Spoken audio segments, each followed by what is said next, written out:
ದೆಹಲಿ ಮತದಾನಕ್ಕೆ ಇನ್ನು ಎರಡು ದಿನಗಳಷ್ಟೇ ಬಾಕಿ ಉಳ್ಕೊಂಡಿದೆ. ಇವತ್ತು ಸಾಯಂಕಾಲ 5 ಗಂಟೆಗೆ ಬಹಿರಂಗ ಪ್ರಚಾರಕ್ಕೆ ತೆರೆ ಬೀಳ್ತಾ ಇದೆ. ಅಲ್ಲಿ ಕೊನೆ ಹಂತದ ಮತಬೇಟೆಗೆ ಕಾಂಗ್ರೆಸ್, ಬಿಜೆಪಿ, ಆಮ್ ಆದ್ಮಿ ಪಾರ್ಟಿ ಮೂರು ಇಳಿದಿದ್ದಾರೆ. ಇಲ್ಲಿ ನಾನಾ ನೀನಾ ಅಂತ ಮೂರು ಪಕ್ಷಗಳ ನಡುವೆ ಒಂದಷ್ಟು ಪೈಪೋಟಿ ಇಲ್ಲಿದೆ.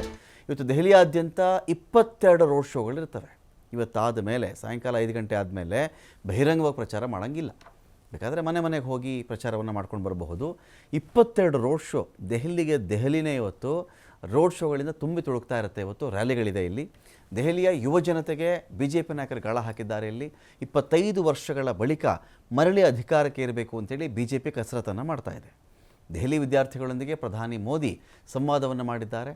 ಇನ್ನು ಕಾಮನ್ ಮ್ಯಾನ್ಗಳ ಮತಬುಟ್ಟಿಗೆ ಕಾಂಗ್ರೆಸ್ ಕೈ ಹಾಕ್ತಾ ಇದೆ. ಇಲ್ಲಿ ಬೆಳ್ಳಂಬೆಳಗ್ಗೆ ಜಂಗ್ಪುರ್ ಮಾರ್ಕೆಟ್ನಲ್ಲಿ ಪ್ರಿಯಾಂಕಾ ಗಾಂಧಿ ರೌಂಡ್ಸ್ ಹೊಡೆದಿದ್ದಾರೆ. ಅಲ್ಲಿ ಇತ್ತ ಯಮುನೆ ವಿಚಾರವನ್ನು ಪ್ರಸ್ತಾಪಿಸಿ ಕೇಜ್ರಿವಾಲ್ ಅವರಿಗೆ ರಾಹುಲ್ ಗಾಂಧಿ ಸವಾಲು ಹಾಕಿದ್ದಾರೆ. ಯಮುನಾ ನೀರನ್ನು ಯಾರಾದರೂ ಕುಡಿದು ಬಿಟ್ಟರೆ ಕಾಯಿಲೆ ಬರೋದು ಪಕ್ಕ ಅಂತ ರಾಹುಲ್ ಗಾಂಧಿ ಹೇಳ್ತಾ ಇದ್ದಾರೆ. ಅಷ್ಟರ ಮಟ್ಟಿಗೆ ಆಮ್ ಆದ್ಮಿ ಪಾರ್ಟಿ ಯಮುನೆ ನೀರನ್ನು ಹಾಳು ಮಾಡಿದೆ ಅಂತ ರಾಹುಲ್ ಗಾಂಧಿಯವರ ವಾದ. ಕೈಯಲ್ಲಿ ವಾಟರ್ ಬಾಟಲ್ ಹಿಡ್ಕೊಂಡು ಅದನ್ನು ತೋರಿಸ್ತಾ ಕೇಜ್ರಿವಾಲ್ ವಿರುದ್ಧ ಕಿಡಿಕಾರಿದ್ದಾರೆ ಅವರು. ಇನ್ನೂ ಆಕರ್ಷಕ ಭರವಸೆಗಳ ಮೇಲೆ ವಿಶ್ವಾಸವನ್ನು ಕೇಜ್ರಿವಾಲ್ ಹೊಂದಿದ್ದಾರೆ.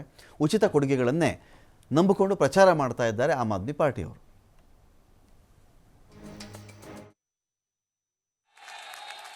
कहते हैं मैं गरीबों की राजनीति करूंगा, मैं कमजोर वर्गों की राजनीति करूंगा। वैगनआर में आए, स्वेटर पहने, खंबे पे चढ़ गए, फिर खंबे से उतरे और सीधा शीश महल के अंदर गए।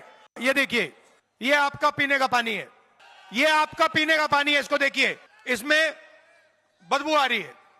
केजरीवाल जी ने वायदा किया था कि 5 साल के अंदर मैं दिल्ली का पानी साफ कर दूंगा, यमुना जी में जाके नहाऊंगा, यमुना का पानी पीऊंगा। केजरीवाल जी, दिल्ली का पानी पी लीजिए, एक गिलास पी लीजिए, फिर देखते हैं क्या होता है। अस्पताल में मिलेंगे आपसे। कहते हैं मैं गरीबों की राजनीति करूंगा, मैं कमजोर वर्गों की राजनीति करूंगा। कागज देंगे, बोलेंगे आप अपना वोट इसमें डाल दो और काली स्याही लगवा लो अपनी उंगली पे और 3,000 रुपये, 4,000 रुपये, 5,000 रुपये ले लो। पहले आपको ये जानकारी दे दूं कि इलेक्शन कमीशन घर